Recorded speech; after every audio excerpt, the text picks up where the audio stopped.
Melanjutkan cerita sebelumnya, akhirnya Mel telah resmi menjadi salah satu anggota dan diberi akses masuk ke dalam markas Santa. Setelah mendaratkan balon udaranya, Suno memberitahu Mel kalau sekarang dia sudah berada di markas besar. Namun di saat Suno ingin menjelaskan semuanya, tiba-tiba saja Suno mendapatkan telepon masuk. Rupanya orang yang menelepon adalah Nonim. Ia ingin tahu apa yang sedang Mel lakukan saat ini. Mendengar itu Suno menjawab kalau dia baru saja ingin menjelaskan peraturan yang harus dilakukan Mel. Mendengar itu Nonim langsung marah dan bertanya apakah Suno ingin membiarkan Mel mati kelaparan. Nonim meminta Suno untuk memberi Mel makan sekarang juga. Dan benar saja Mel terlihat ingin pingsan karena seharian ini dia belum memakan apapun. Di atas menara terlihat dua anggota Santa sedang memperhatikan Mel dan yang lain dari atas sana. Singkat cerita Mel telah berada di restoran yang sudah dijanjikan oleh Nonim. Melihat banyaknya makanan di meja, Suno memberitahu Nonim kalau mereka tidak akan mampu membayar semuanya. Lalu Nonim menjawab kalau dia yang akan membayar makanan Mel. Tapi untuk Suno dan yang lainnya harus patungan. Jelas Suno terkejut mendengarnya, namun terlihat Mel mulai merenung. Karena ia sangat berharap paman dan bibinya ada di sana bersamanya. Namun tiba-tiba saja Mel merasakan sesuatu yang aneh di tubuhnya. Mel mulai kehilangan kesadarannya dan langsung terjatuh ke lantai. Jelas Suno dan yang lainnya begitu panik karena Mel tidak sadarkan diri. Singkat cerita Mel sudah terbangun dari pingsannya. Ia mulai bertanya-tanya sebenarnya ada di mana dia sekarang. Sambil meregangkan badannya, Mel melihat kotak kadonya berada di sana. Meskipun ragu, Mel tetap membuka isi kotak hadiahnya. Seketika suara otomatis terdengar di sana, yang mengkonfirmasi kalau pengiriman telah selesai. Tidak lupa suara itu mengucapkan selamat ulang tahun untuk Mel, dan terlihat kue ultahnya masih utuh dan baik-baik saja. Mel langsung terdiam melihat hadiah tersebut. Singkat cerita Mel mencari tempat yang nyaman untuk mencicipi kue ulang tahunnya. Dengan tangan yang gemetar Mel mulai membuka mulutnya. Sambil memakan kuenya, Mel masih tidak percaya kalau dia masih bisa bertahan dari polisi Interpol yang mengejarnya. Bahkan saat dia putus asa, keluarganya datang untuk memberi semangat kepada Mel. Aku lolos dari Interpol dan mendapat hadiah dari keluarga, tapi kenapa aku tidak sama sekali merasa senang? Rupanya Suno dan yang lainnya ada di sana, dengan nada yang mengejek yang mengatakan kalau dia baru saja melihat karyawan baru menangis di pojokan. Sambil mengepalkan tangannya, Mel bertanya memang kapan aku menangis, merasa nyawanya di ujung tanduk. Yong langsung meminta maaf. Lalu Yong menanyakan kondisi Mel saat ini. Namun Mel meminta Yong untuk tidak mengkhawatirkannya. Setelahnya Yong memperkenalkan diri mereka sekali lagi kepada Mel, yang badan besar bernama Bamsora, dia mantan petugas Interpol. Lalu Suno, dia adalah orang yang selalu bersemangat. Lalu Yong memperkenalkan dirinya, dan aku Yong. Ternyata Yong berasal dari kota kumuh Grand Fort seperti Mel. Dengan penasaran Mel bertanya, apakah di sana dia mengalami hal yang buruk seperti dirinya? Sambil menundukkan kepalanya Yong menjawab, gedung B, mereka selalu memberi kami makanan kotor. Meskipun sekarang gedung itu sudah tiada. Setelahnya Yong meminta Mel untuk membagi kuenya dengan yang lain. Jelas Mel begitu terkejut karena mereka baru saja selesai makan.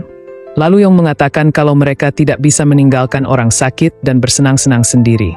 Setelah mendengar itu, akhirnya Mel mau membagi kuenya kepada teman-temannya. Setelah selesai, Yong memberitahu kalau besok Mel akan mulai bekerja sebagai kurir pengantar hadiah. Yong juga menjelaskan kalau ini adalah ujian bagi Mel. Kalau dia bisa berbuat baik dan menyelesaikan tugasnya dengan benar, maka Mel akan lolos.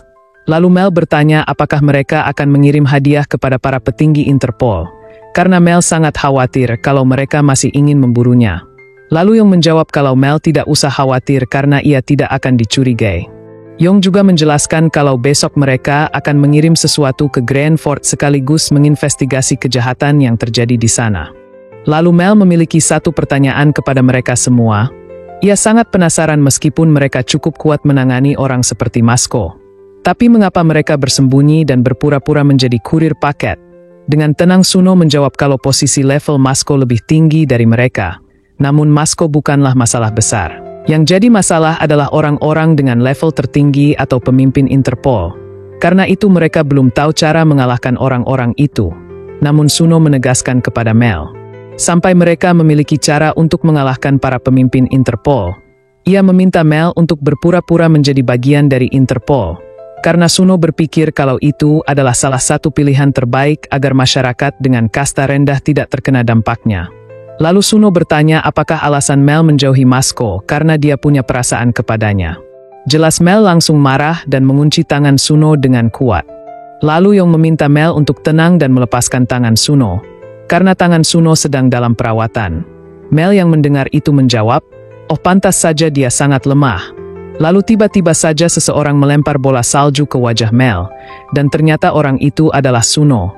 Dengan wajah ketakutan Suno mengatakan, "Hei Tuan Putri, bukankah kau sedang bingung kan? Berhentilah bersikap muram. Bukankah kau ingin menjatuhkanku?" Dengan lantang Suno meminta Mel untuk meladeninya. Tidak lupa ia juga memprovokasi Mel agar dia terpancing.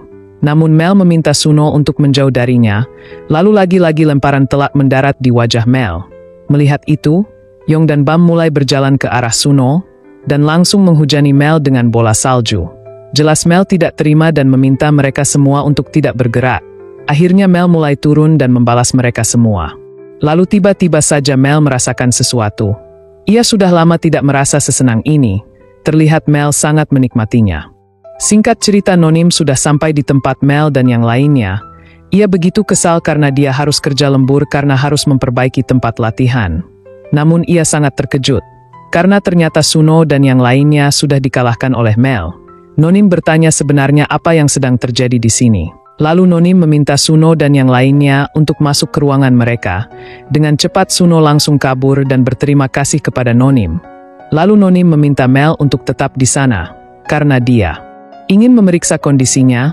Lalu Nonim bertanya bagaimana perasaan Mel saat ini. Mel menjawab kalau dia baik-baik saja.